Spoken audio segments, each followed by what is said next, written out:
E aí, galera, tranquilo? Tudo certinho com vocês? Então, vamos continuar aqui a nossa aula sobre movimentos vegetais, tá? Bom, galera, nós já vimos lá os tropismos, tá? Que é uma classe. Agora a gente vai ver os tactismos, beleza? Aí tem o fototactismo, quimiotactismo, né? Então, olha só. O que são tactismos? São movimentos em relação ao estímulo externo, tá? Por exemplo, fototactismo. No caso, por exemplo, do fototropismo, a gente tinha um deslocamento, mas além do estímulo externo, você tinha um interno também, que era a auxina, tá? Aqui é só o externo.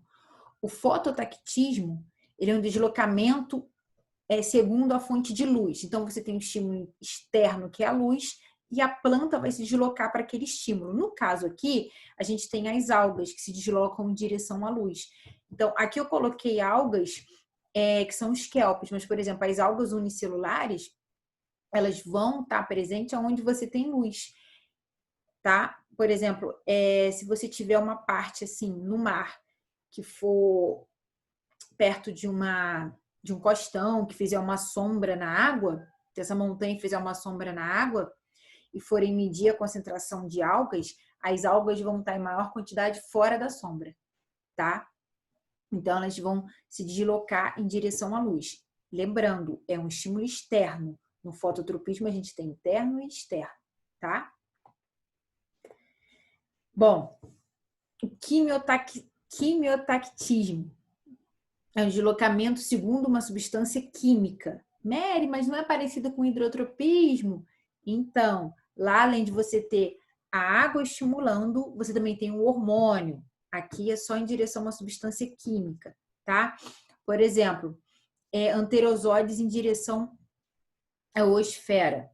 A gente sabe que, por exemplo, na briófita, o anterosóide, ele é natante, ele nada. Então, ele vai entrar aqui, ele vai nadar, vai em direção à esfera, tá? Só que a gente tem aqui estímulos químicos da oosfera que atraem o anterosóide. Então, ele vai encontrar a oosfera por causa disso, que ele vai ser atraído por estímulos químicos que ela vai liberar, ok? O tigmotropismo, galera, aqui orientado por um estímulo mecânico, pelo contato, tá? Lembra da raiz quadrada que eu falei? Você tem lá uma rua de paralelepípedos, tá? E aqui uma árvore crescendo. Por exemplo, essa árvore, ela vai desenhar mais arbustinhos aqui, né? Ela vai ter as raízes. Essas raízes, quando entrarem em contato com o paralelepípedo, o que elas vão fazer? Elas vão... Não, aí não rola, né? Fiz a árvore aqui de vermelho, vou fazer aqui de azul. Elas vão encontrar, não vai conseguir ultrapassar, elas vão literalmente, tá? Passar por entre as pedras. Aí, como elas seguem aqui o movimento das pedras, né? Quando a gente vê uma foto assim, a gente fala, ó, literalmente uma raiz quadrada, porque ela tem o formato aí da pedra, né? Um outro exemplo que a gente tem são as gavinhas. Isso aqui dá no chuchu, dá no maracujá, que são partes ali do caule que quando entram em contato, tá? Elas se enrolam nesse substrato. Por exemplo, aqui, se a gente pode ver, a gente tem linhas aqui de nylon, tá? Uns fiozinhos que fazem a planta subir, né? Que a planta vai tendo contato ali e vai enrolando essas gavinhas aqui, como se fossem umas molinhas, elas vão se enrolando nesse fio aqui e vão fazendo a planta, né, ter um suporte para subir. Então, isso é tigmotropismo, tem a ver com toque. Agora, os natismos, tá? A gente tem alguns tipos. São movimentos que ocorrem em resposta a um estímulo. Lá, a questão do toque, tá? Não era o fator externo que estimulava. A raiz ia crescendo, o caule ia crescendo, encontrava um obstáculo, ou se enrolava, ou passava por ele, tá? Contornava. Aqui a gente produz um estímulo externo e a planta mexe. não tem participação da auxina, como eu falei. Participação da auxina são nos tropismos, tá? Desculpa, no fototropismo, no gravitropismo, beleza?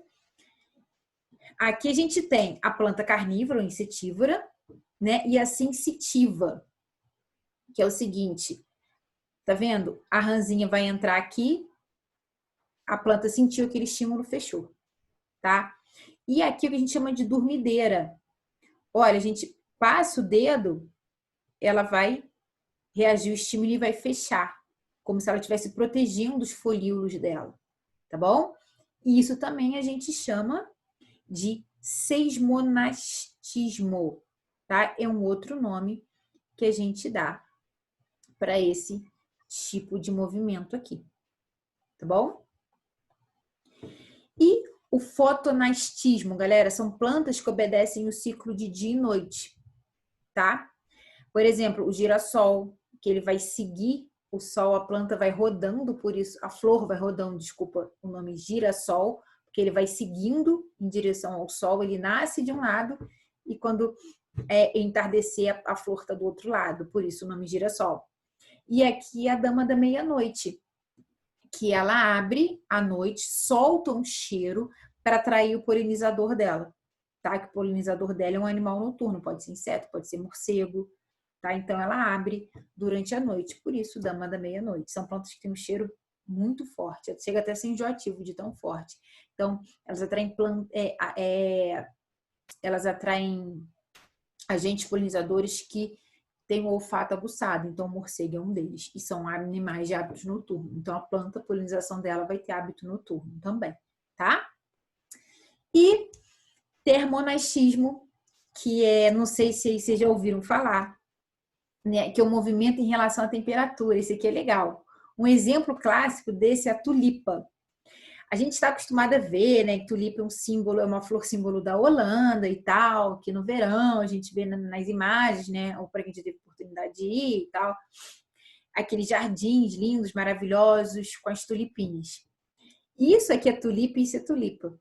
Quando tá sol, a primavera tá bonito, tempo, a tulipa abre pro agente polinizador poder vir aqui. Quando tá fechando, para ela não perder pólen, porque aliás, quando tá chovendo, fechando não, quando tá chovendo ela fecha, porque o agente polinizador não vai estar ali, ela não vai perder o pólen dela. Então, choveu, diminuiu a temperatura, ela não vai ter agente polinizador, ela fecha. Tá sol, aumentou a temperatura, ela abre para agente polinizador, tá? Eu acho esse exemplo aqui muito legal. Tá bom, galera? Então, é isso. Né? A gente fica por aqui, a gente viu toda essa parte de hormônios e movimentos vegetais, tá? Espero que vocês tenham gostado e qualquer dúvida a gente tá aí, tá? Um grande beijo para todo mundo.